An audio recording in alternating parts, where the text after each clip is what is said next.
Hi, hello.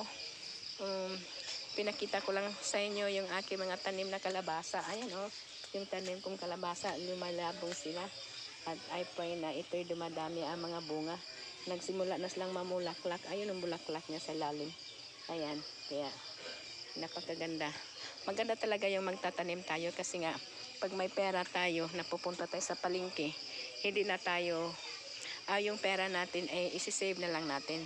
Tapos mas maganda talaga yung magtatanim tayo kasi nga first from the farm. Marami tayong makuha mga vitamins na first ko talaga. Marami tayong makuha ng mga mineral, iron, zinc, kahit anong klase makukuha natin sa vitamin sa gulay, no?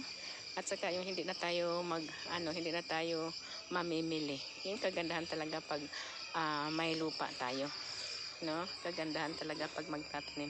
Yun ang kakabuti pag masipag tayo magtanim. Maganda talaga kasi nga makakain tayo ng gusto, kung anong gusto natin, klase-klaseng prutas, klase-klaseng gulay.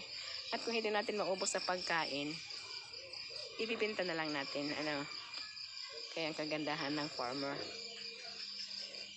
Sige, bye muna ngayon. See you next time. Have a very nice evening na ba? Twilight time na 5 o'clock, 5:30 pa lang dito.